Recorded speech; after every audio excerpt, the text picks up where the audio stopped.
everyone. Welcome back to Great Northwest Weaponry. This is Thomas, and today we're doing a demo, but it's going to be another special one where we're doing a bit of a 2-for-1. Fumbled my words really bad there, but we're powering through anyway.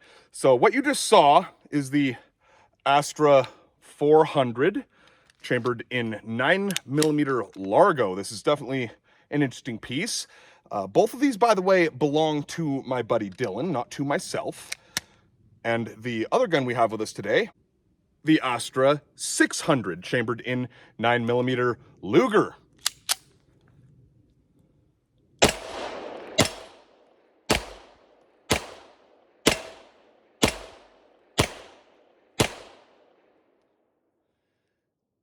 I like both of these guns. They're very different pieces. Really cool history behind the both of them. And speaking of that history, we're gonna go ahead and hop over to the gun room real quick and take a look at both of them. We're gonna be going over quite a bit of Astra pistol history here, as we've got the two separate examples, and there's only really two other examples that I'm very familiar with that are directly related to this design. So starting off, the Astra 400, also known as the Model 1921 or the 400/21, designed as a improvement over an earlier Spanish pistol design, the Campo Giro. The Astra 400 was simply the Spanish going, we want a new pistol, may as well just use the old design and improve on all of the flaws that it has. And what you see before you here is the result of those improvements. These were chambered in 9mm Largo, of which is also called 9mm Bergman Bayard. Largo, Spanish for long, 9x23. And they would stay in production from 1921 all the way to 1950, actually. A lot of these pistols were in circulation, and they went all over the world, honestly. This one is a Spanish military example, and we'll take a look at, when we go to the tabletop, the marking that denotes that. But there were several different models that were made. There was one in between the two that we have physically here, the Astra 300, released in 1923. Both the 1923 and the 1921 would be used all the way through the Spanish Civil War, which ran from 1936 to 1939. Now, the Astra 300 was chambered in either 380 or 32 automatic, also known as 9mm short or 9mm Corto, and 7.65 Browning, respectively. Now, the Astra 300 was actually a design that caught the eye of the Germans, and after the Spanish Civil War concluded, a pretty good number of Astra 300s would be sent to Germany and used primarily by the Luftwaffe. And that is where we're going to start getting into the Astra 600. As, again, the design did prove serviceable for the Germans, and during World War II, Nazi Germany was chronically short of pistols, so they actually placed a special order for basically a 9mm 9x19 overhaul of the 400 design, and that would result in what you see on that. I'm just going to leave this like that, because it's not wanting to stay how I had it. But that would result in the Astra 600, as seen here. Now, this is one, to me, this is the prize of the two, and I've probably mentioned that more than once in this video, but as cool as the 400 is, this one is just neat. I'd love to get my hands on a 300, as, again, both of these belong to my buddy Dylan, and I really want to have an Astra in my own collection. And I have this weird hang-up where if I know one of my friends already has a gun that I'm looking at, I tend to look for something else. So maybe someday you'll see an Astra 300 on the channel, and hopefully it will be mine. But anyway, back to the Astra 600. So this would be 9mm Parabellum, 9mm Luger, 9x19, the good old standard 9mm. There were a couple of differences. The biggest noticeable ones are going to be, first off, they have a lanyard loop instead of the heel release, and then this strange side button release here. We'll take a closer look at that also when we get to the tabletop. And also the gun is a little bit shorter, you can see there. These would keep being sent from Spain to Germany until France was liberated during the Allied invasion in 1944, primarily, August to September. And at that point, the what I've heard referred to as the Spanish pipeline to Germany was cut off, though these would continue being produced until 1946. Now, also in 1946, you had one more Astra pistol released that the production numbers and exact date range I don't know, only that it began in 46. This was the Astra 3000, of which was just a souped up, new and improved Astra 300. But we've actually got quite a few markings to take a look at, and disassembly on these things is a bit of a bear. So we're going to go ahead and go to the tabletop now and take a look at that. Now that we've got a better look at the two of these, we can take a look at a couple of the differences, most of which are fairly minor. The most notable, once again, is the length. So you can see the 400 is about an inch longer than the 600. Both of them have the Astra crest on the top of the slide. And then each of these has their own respective military markings. With the 600, it is seen at the tip of my thumb there, the Waffen proof. This is also low serial number, of which very much implies that this was an early one, likely from one of the first batches, first or second batch. So this likely made it to Germany, where a lot of them did not, and as such shouldn't have the proof mark. Now with the 400, you see there's at the tip of my finger there what almost looks like a peace symbol, more or less, and that is your Spanish military acceptance stamp.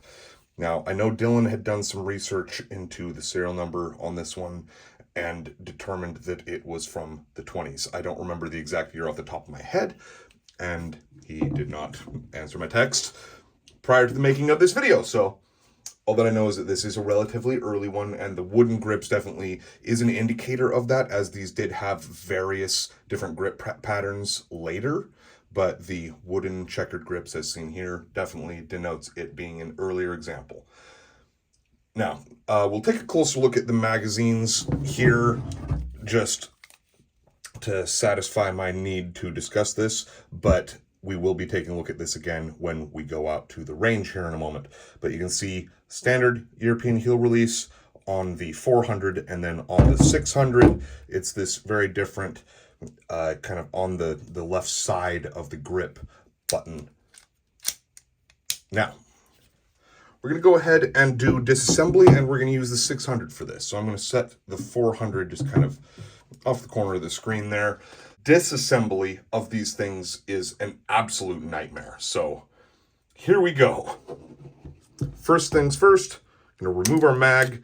We will be using the magazine for something during this process. Now we want to lock the slide back with that lever there, and then rotate the barrel clockwise. Now, when we release the slide, it is not under spring tension, and you can take the slide and barrel assembly off. Now this is the part where you're likely to have your bushing go absolutely flying off screen here. So I'm going to hold this very carefully, but you see there's this collar. We're going to use the magazine to depress that collar, and then we got to rotate this and then guide it off. So here goes nothing.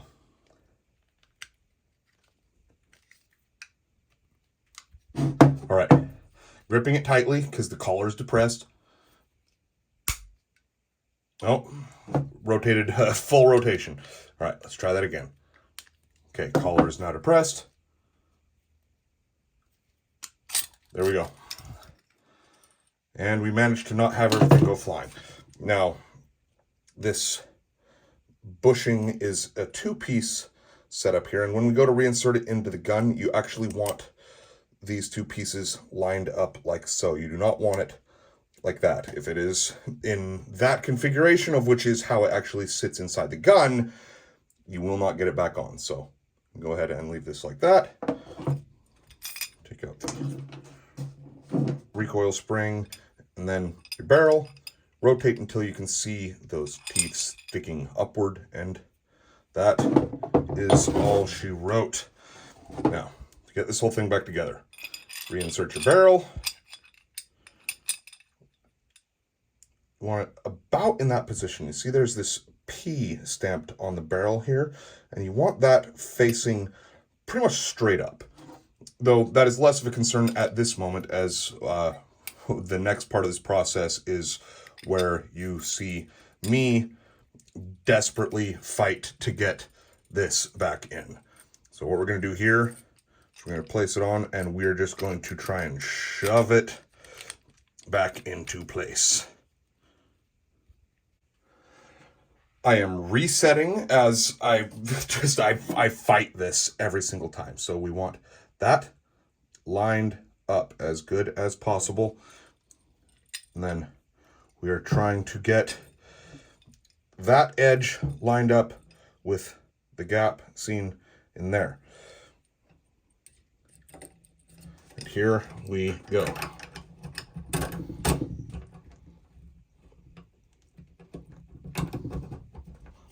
Oh, almost got it.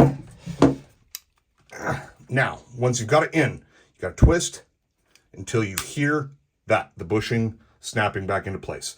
Now, all is good. Again, you want that P vertical. Put the slide back on the frame, and it should, if you've got the barrel positioned correctly, it should slide all the way back.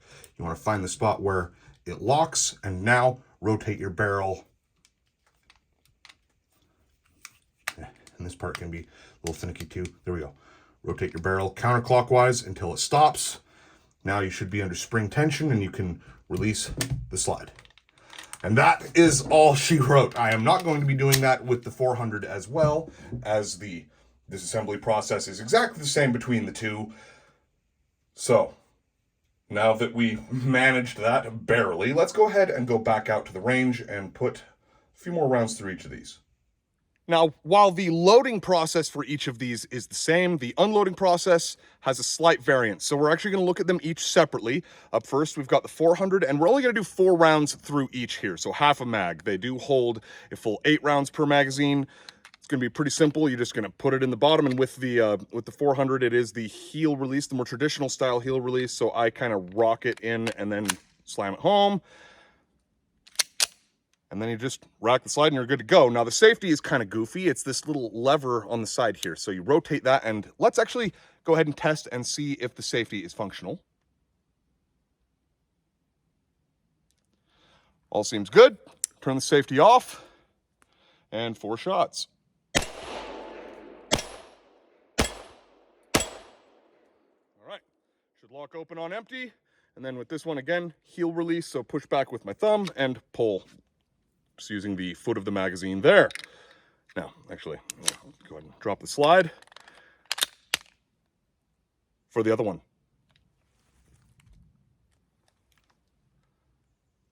The 600, it's actually got a button release on the left side of the Astra 600. Release is a little different. It is actually on the side rather than the back. So it is a button right on the left side of the grip there, and then your foot to pull the magazine out is actually on the right side of the mag. So you can push in with your thumb and then pull with your pointer finger, and there you go. Now, again, 4 rounds. Let's test the safety on this one. It is the same mechanism, and that is rock solid. Now, safety off, 4 shots.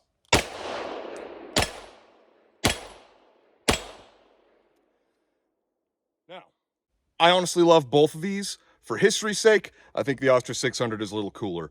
But I will say the 400 actually handles a little nicer. The 600 has a much stiffer trigger. You may have actually seen me fail to complete a trigger pull on the first shot out of those 4 when switching directly from the 400 to the 600. But again, they're both really cool pistols. If I were to own one for my own collection, I would definitely want a 600, just because I find World War II history to be a little more interesting than Spanish Civil War history. But either one of these could have served in, either one could have served in World War II for one, but the 400 technically have a longer history. Anyway, hope you all enjoyed the video. It's been Thomas with Great Northwest Weaponry, and I will see you next time.